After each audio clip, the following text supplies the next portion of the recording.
주간 브리핑.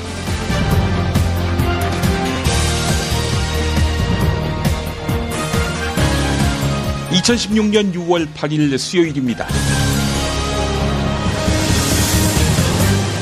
오늘은 서울 메트로 직원 한 분이 김용민 브리핑에 보내온 메일을 소개하면서 시작하겠습니다. 1부는 윤문했음을 알려드립니다. 저는 서울 메트로에서 20년 넘게 정비 업무를 담당하고 있습니다. 은성 PSD 같은 자회사를 추진한다던가 용역을 확대하는 것은 지난 이명박 시장 시절에 본격화돼서 오세훈 시장 시절에 절정을 보였습니다. 사회 흐름상 비정규직화, 용역화 흐름을 역행하는 것은 쉽지 않습니다. 50대 직원들은 명퇴를 택하느냐 혹은 임금의 일부 손해를 감수하고 자회사를 택하느냐, 이 결정을 강요당하고 있습니다. 현 박원순 시장이 들어서는 그 강도가 오세훈, 이명박 시절보다 훨씬 덜해진 것, 이건 그나마 다행이라고 생각합니다. 임금 피크제 그리고 퇴직금 누진제 피해지, 서울 메트로 직원들에게 강요하는 것들입니다. 다른 기업의 모범을 보여야 한다, 이런 말과 함께 말이죠. 이걸 수용하지 않으면 연말에 받게 되는 성과급 자체를 지급하지 않겠다는 공공연한 협박도 받았습니다. 박근혜 정부 행정안전부로부터 말입니다. 박원순 시장이 아무리 노동자들을 위한 정책을 펴려해도 속수무책입니다.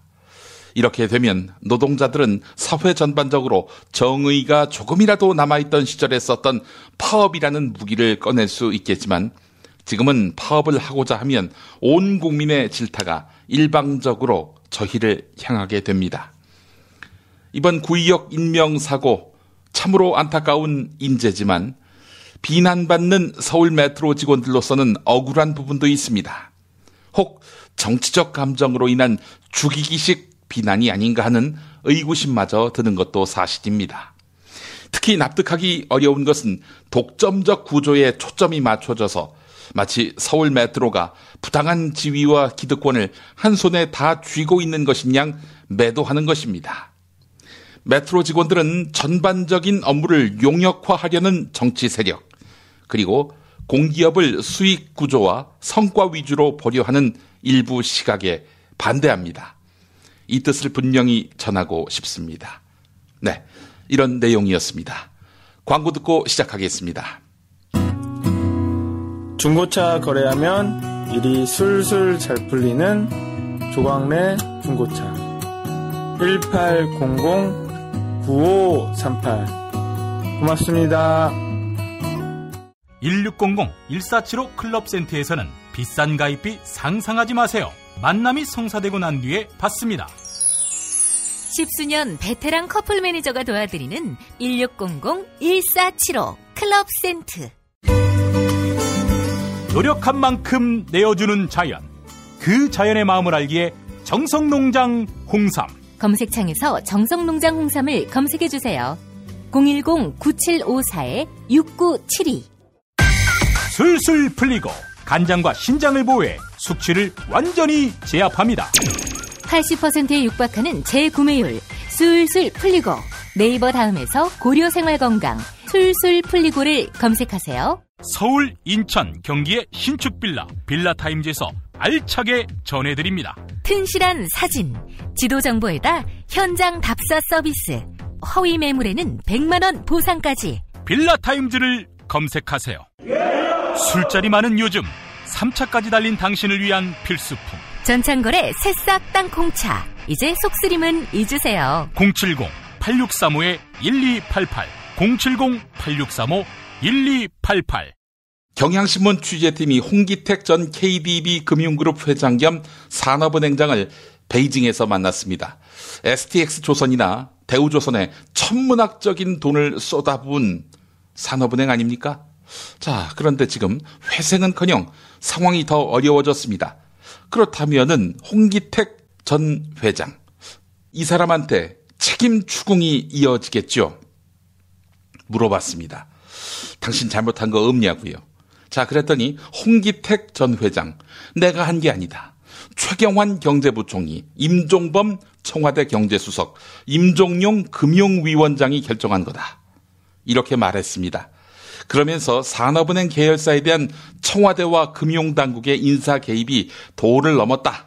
이런 인사 때문에 산업은행 자회사에 대한 감독에도 한계가 있다. 이렇게 말했습니다. 금융당국에 대해서도 관료들의 힘이 너무 강하다. 관료와 금융기관 사이에는 지금도 시키는 대로 하라는 식의 군대식 서열 문화가 남아있다. 라면서 이런 부분이 투명해지지 않으면 한국 금융의 미래는 없다. 이렇게 말했습니다. 일파만파입니다. 최경환 전 경제부총리는 말도 안 되는 얘기다. 이렇게 반박하고 있다고 하는군요. 조선일보를 보겠습니다. 정부가 추진하는 구조조정의 원칙부터 실행 방안까지 모든 것은 보이지 않는 손으로 불리는 청와대 서별관 회의에서 결정된다. 이런 내용이 실린 기사입니다. 구조조정이 매번 뒷북을 치면서 선제적 구조조정의 기회를 놓치고 제대로 된 설계도 한 장 없이 공사를 한다. 이렇게 비난을 받는 것은 기형적으로 운영되고 있는 청와대 서별관 회의가 주범이라는 지적이 나오고 있다는 것이죠. 청와대 본관 서쪽의 서별관에서 열리는 이 회의는 경제 전반에 대해 사실상 최종적인 결정권을 쥐고 있는데요. 청와대 경제수석, 경제부총리, 금융위원장 등이 참석한다고 합니다. 홍기택 전 회장이 소개한 등장인물 딱 그대로네요. 20대 국회가 원구성을 위한 법정 시한을 넘었습니다. 사태가 이 지경에 이른 데에는 더불어민주당과 새누리당, 국민의당 모두 책임을 면하기 어렵습니다. 하지만 경향신문은 가장 큰 책임은 새누리당이 져야 한다 이렇게 못 박았습니다. 새누리당은 총선 민의를 존중해서 국회의장을 제1당인 더불어민주당에 양보할 듯 하다가 태도를 갑자기 바꿨지요. 집권당임을 내세워서 의장직 사수를 외치고 있습니다. 그 배후에 청와대가 있다는 의혹이 사그라지지 않는다. 경향신문이 마지막에 이렇게 못 박네요. 머리가 폼으로 달리지 않는 이상 청와대 개입, 이걸 누가 부인하겠습니까? 4.13 총선 패배 이후 책임론이 불거지면서 한동안 자세를 낮추던 새누리당 친박계가 다시 목소리를 내기 시작했습니다.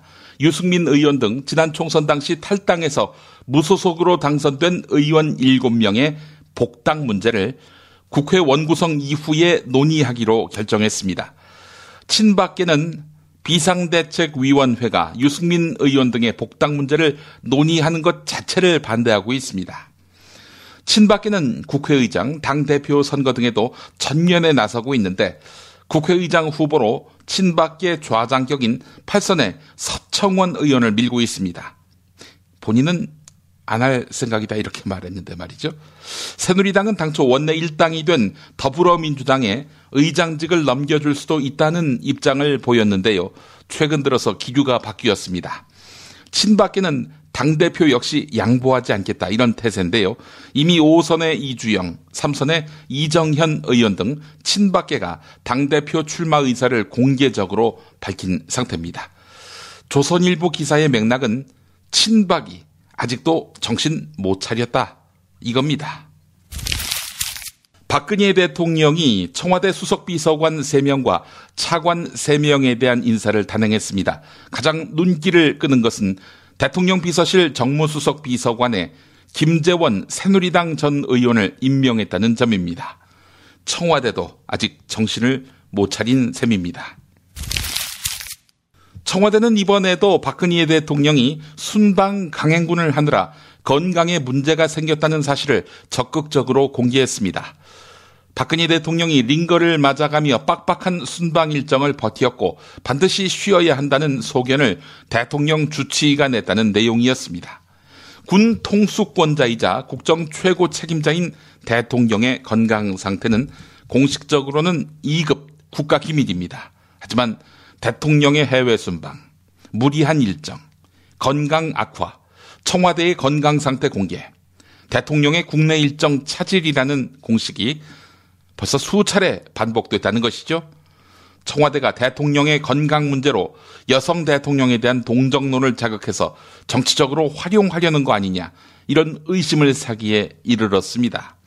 게다가 지금은 북미, 북중, 미중 관계가 급박하게 돌아가고 있는데 다소 한가한 외교 일정을 한 것 아니냐, 이런 따가운 시선이 쏟아지는 터입니다. 한국일보가 지적했습니다. 박근혜 대통령과 윤병세 외교부 장관 등이 최근 냉전시대 외교와 같은 북한 일촌 끊기 외교에 집중하고 있습니다. 윤병세 외교부 장관, 오는 12일 2박 3일의 일정으로 러시아를 공식 방문해서 한러 외교장관 회담을 엽니다. 앞서서 윤 장관은 북한의 형제국가 쿠바를 방문했습니다. 북한과 가깝게 지내지 말라, 이런 시그널을 전달하기 위해서입니다. 박근혜 대통령도 최근 에티오피아, 우간다, 케냐 순방에서 압박 외교에 주력했습니다. 박 대통령이 지난달 초 1962년 수교 이후 54년 만에 이란을 방문한 것도 이란 시장 개척 외에 북한을 고립화하려는 의도가 있다는 풀이를 낳았습니다. 하지만 이런 청와대 기류에 대한 비판이 나옵니다. 특히 향후 북핵 해결을 위한 국제사회의 대화 흐름이 조성되면 압박 외교를 주도했던 정부로서는 설 자리가 없어질 수 있습니다. 다들 북한하고 화해하자 이러는 판에 지금까지 북한과 대립각을 세워왔고 북한 죽이기에 골몰해왔던 우리 정부로서는 할 말이 없어지게 된다는 거지요. 찐따가 된다는 겁니다. 북한의 가장 영향력이 큰 나라가 바로 중국 아니겠습니까? 중국이 이런 압박 외교에 대단히 미온적입니다. 그래서 아프리카, 쿠바 여기를 공략한 건데 주변부 아닙니까? 주변부를 빙빙 둘러서 공략하는 거, 이게 얼마나 큰 압박 효과를 내겠습니까? 자, 그래서 회의론도 제기되고 있는 것입니다. 회의론에 그치지 않고 음모론도 나올 판입니다. 남북 무력 충돌을 일으키기 위한 자극하기 아니냐. 그래서 독한 반전을 노리는 거 아니냐. 네, 이런 해석이 나오고 있습니다. 정부가 의사와 환자 사이에 원격 의료를 허용하는 내용의 의료법 개정을 다시 추진하기로 했습니다. 19대 국회에서 의료계와 야권의 반발로 상임위원회도 통과하지 못한 그런 법안 아닙니까? 그 법안을 재탕한다는 겁니다. 그 법안 19대 국회와 함께 폐기가 됐는데 20대 국회에 내놓은 이번 법안, 19대 때 발의했던 법안과 판박입니다. 의료계는 정부가 의견 수렴 없이 개정안 재추진을 시도하고 있다면서 강하게 반발하고 있는데요. 자, 이걸 받아든 국회 어떤 입장일까요? 통과가 녹록치 않아 보입니다. 야권이 모두 원격 의료 추진에 부정적인 입장이기 때문입니다. 한국일보 보도였습니다. 안 되는 줄 알면서 왜 그랬을까? 이런 가사의 노래가 있죠. 4.13 총선에서 참패한 새누리당이 득표율이 저조했던 지역구 공천자의 조직위원장 자격을 박탈하는 방안을 검토하고 있는 것으로 알려졌습니다. 당 지도부를 선출하는 전당대회에 앞서서 당 조직 정비에 나설 경우 조직위원장 책임론을 놓고 계파 간 적지 않은 파장이 예상됩니다. 결국 특정 계파에 줄 서는 사람들에게 자리를 만들어 주려는 것 아니냐, 이런 우려의 목소리도 나오고 있습니다. 비박계가 설마 이러진 않겠죠. 누가 이렇게 자리를 만들어 주려 할까요? 비박계일까요? 천만의 말씀이죠. 그렇다면 거기입니다. 거기. 여러분이 생각하고 있는 거기. 동아일보 보도입니다. 정말 맛있다.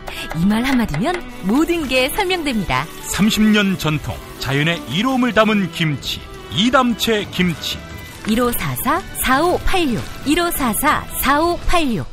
수면 무호흡, 심한 코골이 이제 걱정 마세요. 여행, 군생활, 찜질방에서도 확인된 코골이 방지기구 코골이 119 1566-0783 1566-0783. 참치의 맛은 좋은 참치가 좌우합니다. 구이동 대양 참치가 그렇습니다. 무한 리필에 더한 무한 감동, 직접 경험해보세요. 구이동 대양 참치 02-455-8087. 건강식품의 지존 전복을 택한다면 100% 완도에서 잡은 와우 전복. 네이버에서 와우 전복을 찾으세요.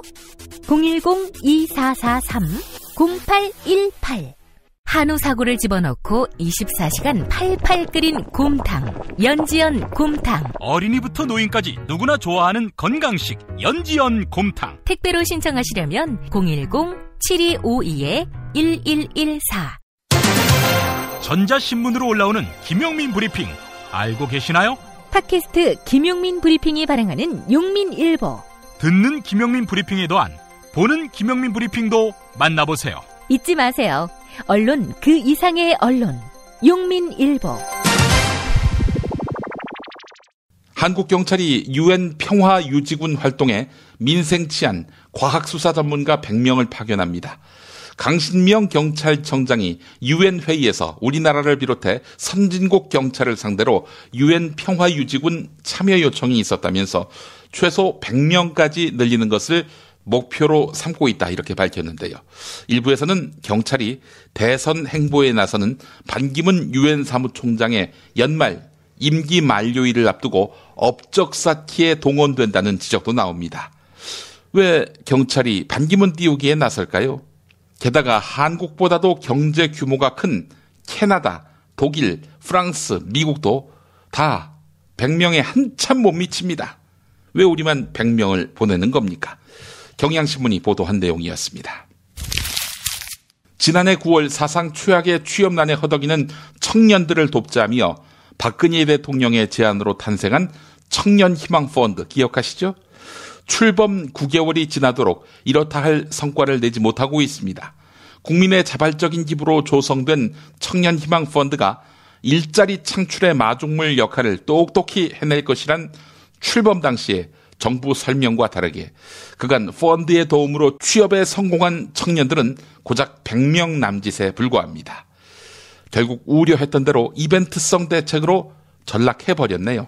네, 한국일보 일면 머리 기사였습니다. 우려했던 게 현실이 된 일이 또 있습니다.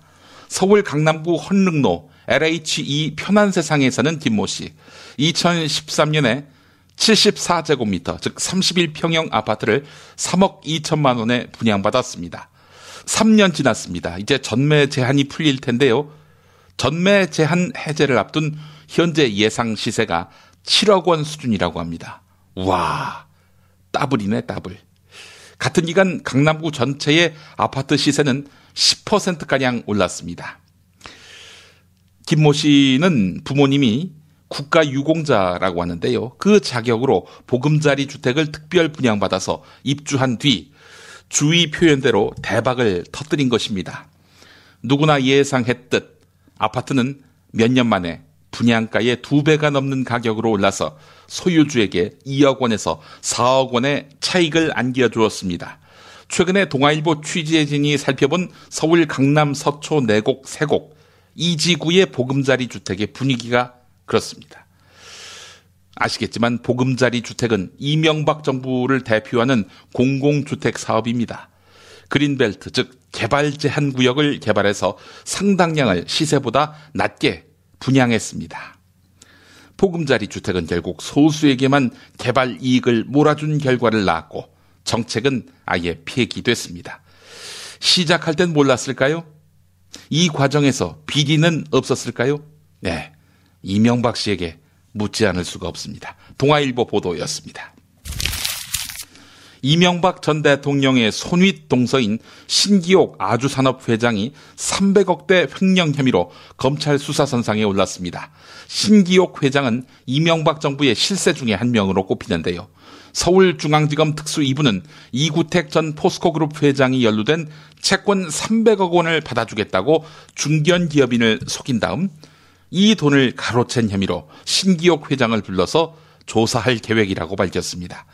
이와 관련해서 신기옥 회장이 실제로 이구택 전 회장에게서 300억 원을 받았는지는 확인되지 않고 있습니다.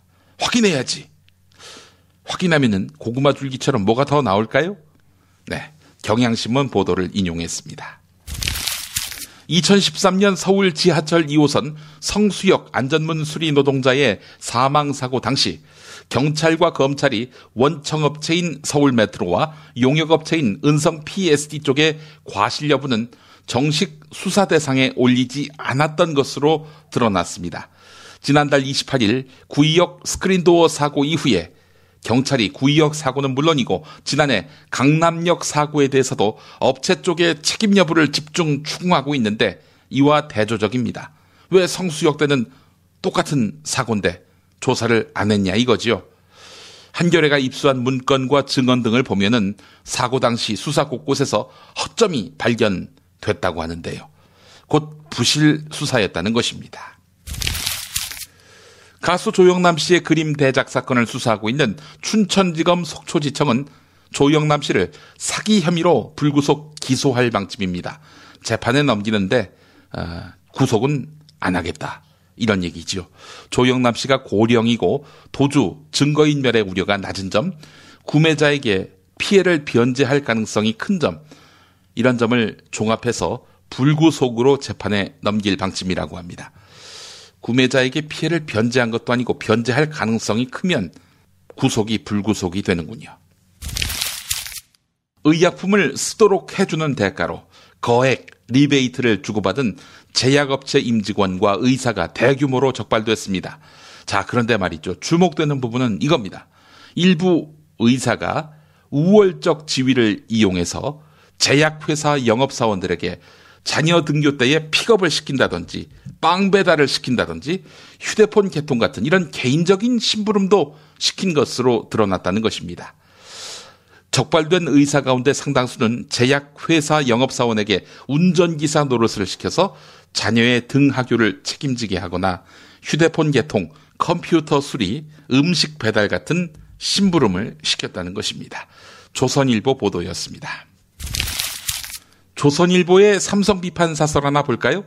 삼성그룹 지배구조의 고리 역할을 하는 삼성 SDS가 물류 사업 부문, 즉 돈 되는 사업 부문을 분할하겠다는 계획을 공시했습니다. 돈 되는 사업이라고 한 부분은 제가 붙인 말입니다. 사설에는 이런 말이 없습니다. 증시에서는 삼성이 삼성 SDS의 물류 부문을 떼내 삼성물산과 합칠 것이란 시나리오가 유력하다. 건설사업 부진으로 고전 중인 삼성물산에 물류 사업을 추가해서 자산 가치를 높이고 주가 하락도 막는다는 것이다. 이렇게 되면 삼성물산 지분의 17%를 보유한 이재용 부회장의 그룹 지배력도 강화된다. 이건희 회장이 부재하는 상황에서 이재용 부회장의 경영권 승계를 완성하는 작업은 경영 안정을 위해 빠를수록 좋을 것이다. 그러나 그 과정과 절차는 투명하고 공정해야 한다. 투자자와 이해관계자들에게 쉬쉬하며 추진하다가는 역풍에 휘말릴 수 있다. 네, 이완배 기자의 경제의 속살 화요일 방송분 들어보시죠. 이런 조선일보의 맹탕 사설과는 차원이 다릅니다. 장준호의 생을 대신 자라서 죽어 있었고 전태일 등등 다하지 못한 생을, 그 젊은 생을 대신 피로 살아주는 길밖에 남은 길이 없습니다. 문익환의 학교. 하나님 감사합니다. 이 부족한 종을 그동안 4번씩이나 감옥에 보내신 것은 감사를 드립니다. 하나님의 아버지의 마음으로, 뜨거운 마음으로, 그 애타는 마음으로 기도하면서 살아갈 수 있게 해주시옵소서. 예수님의 이름으로 고난받는 당신의 아들 딸들의 이름으로 기도드립니다. 아멘. 단지 교회만이 아니라 역사를 위해 일하는 학교, 한신대학교 신학대학원. 목회자 코스가 아닌 평신도 신학과정인 MTS 야간과정 6월 8일부터 15일까지 추가 접수 받습니다. 자세한 문의는 한신대학교 신학대학원 홈페이지를 참조하세요.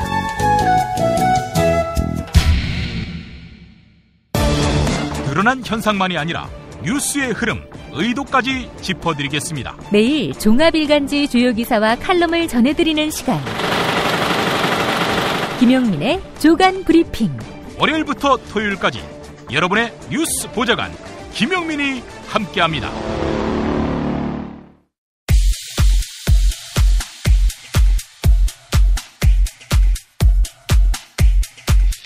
이재명 성남시장의 보편적 복지에 대해 무척 불편한 박근혜 대통령.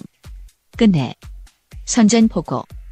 사실 선거를 앞두고 이 선심성 정책들이 또 쏟아져 나오지 않을까 사실 겁나요. 걱정이 많이 됩니다. 근데 청년들한테 돈 그냥 주고 또 그 산후조리원, 무료 산후조리원도 만들고 뭐 그렇게 하겠다는 건데 그런 그 선심성 사업을 마구잡이로 이렇게 하게 되면 결국은 최종적으로 그 부담이 어디로 오냐 하면 국가적인 재정 부담으로 오게 되는 거죠. 일은 거기서 저질러 놓고. 정부도 이런 선심성 그 어떤 그 정책을 얼마든지 할 수 있어요. 그런데 그렇게 정부가 안 하고 못하는 이유가 뭔지를 생각해 봐야 한다고 봅니다.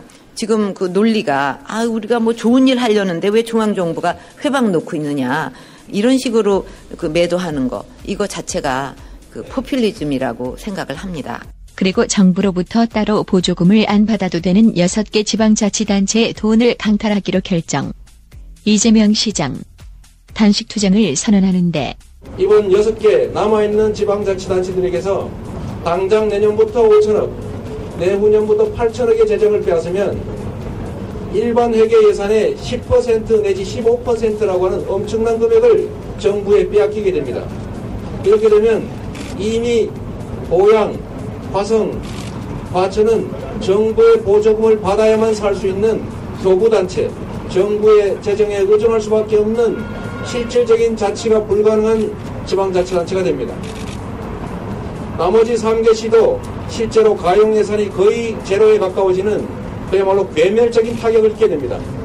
이거는 공평하게 나누자는 소리로 국민을 속이고 정부의 재정 책임을 지방에 전가하고 지방자치단체끼리 싸움을 시키고 결국은 민주주의의 근간이라고 할 수 있는 지방자치제도를 통째로 없애버리려고 하는 박근혜 정부의 지방자치에 대한 마지막 확인사살 과정이다. 저는 이렇게 생각합니다. 그런데 6개 자치단체 중에는 경기도 용인시도 포함. 그런데 새누리당 소속 정찬민 시장의 반대 성명을 듣자면 행정자치부는 지방자치의 근간을 훼손하는 지방재정제도 개편 추진 시도를 즉각 철회하라. 지방자치단체 간 이간책이자 전국자치단체 재정 하향 평준화하려는 지방재정 개혁안을 6개 자치단체뿐만 아니라 전국 모든 지자체 분권단체와 강력히 대응해 나갈 것이며 경기도지사는 중앙정부의 지방재정 제도 개편에 대해 강력히 항의하고 국세와 지방세의 비율 조정 등 근본 해법 마련에 적극 나서라. 남경필 도지사는 어떤 입장일까? 입을 열긴 열었는데 어째 미적지근. 이번에 정부 안을 살펴보니 일단 국토의 균형 발전이라는 차원에서 공감을 합니다만 구체적으로 내용과 진행 형식을 보면 문제가 있습니다. 하나는 내용면인데요. 지금 의원님 말씀하신 대로 이 새로운 재원 마련이 없이 이 하향 평준화하는 이러한 안입니다. 이것은 저는 박근혜 정부의 국정 운영과도 방침과도 맞지 않는다고 생각합니다. 왜냐하면 이 파일을 늘려서 상향 평준화하겠다는 것이 지금 박근혜 정부의 정책 방향인데 이것은 윗도를 빼서 아랫도를 메우는 식의 하향 평준화이기 때문에 그 내용에도 문제가 있고요.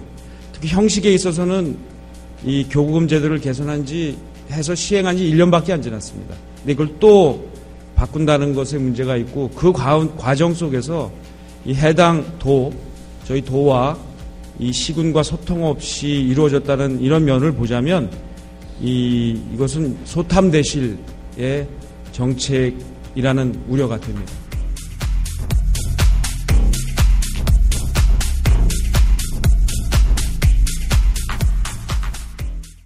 오늘은 전 청와대 대변인 윤창중 씨의 블로그 글을 소개하겠습니다. 뷰스앤뉴스가 요약한 것입니다. 사건이 터지자 나를 겨냥해 퍼붓는 언론의 숱한 보도를 접하면서 맨 먼저 떠오른 상념이 있었다. 노무현 전 대통령이었다. 노무현 전 대통령이 자살한 직후 발간된 책 중에서 자살에 앞서 자신의 심경을 적은 내용을 담은 성공과 좌절이라는 제목의 책을 나는 지난 3년 동안 칩거와 은둔을 계속하면서 여러 번 정독했고, 노무현을 향해 돌을 던졌던 나 윤창중은 노무현에게 깊이 사과했던 적이 여러 번 있었다. 2009년 그의 자살 후 발간된 이 책을 처음 읽었을 때와 언론으로부터 무차별 공격의 대상이 돼 폐륜화가 된 상황에서 읽게 되는 소회와 감동은 하늘과 땅 차이였다. 언론에 의해 철저히 무너진 패자로서 새삼 노무현 전 대통령을 향해 동병상련의 정이 들어갔다. 내가 암담하고 참혹했던 칩거와 운둔에 3년을 보내면서 나는 노무현을 나의 동지로 따뜻하게 받아들이며 살았음을 고백하지 않을 수 없다. 지난 3년 동안 나는 노무현 전 대통령과 많은 대화를 했고 경쟁하기도 했다. 노무현 대통령은 자살이라는 비극적인 선택을 했지만 나는 절대 그럴 수 없다. 워싱턴의 악몽이 국민에게 안겨준 상처를 치유하기 위해 통렬히 숙고하고 자숙하고 절제하고 반성하면서 나에게 부여하신 생명이 소진될 때까지 살아가려 한다. 네, 이 글을 읽으신 소감 어떠십니까? 조간 브리핑 마치겠습니다.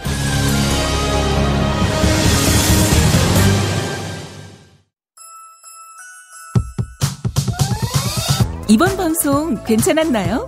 작별의 여운 이렇게 표시해주세요. 다운로드하기, 댓글 달기, 구독하기, 별점 주기. 더 좋은 방송 만들어달라는 약속 이렇게 응원해주세요. 다운로드하기, 댓글 달기, 구독하기, 별점 주기. 기억하셨죠? 다운로드하기, 댓글 달기, 구독하기, 별점 주기.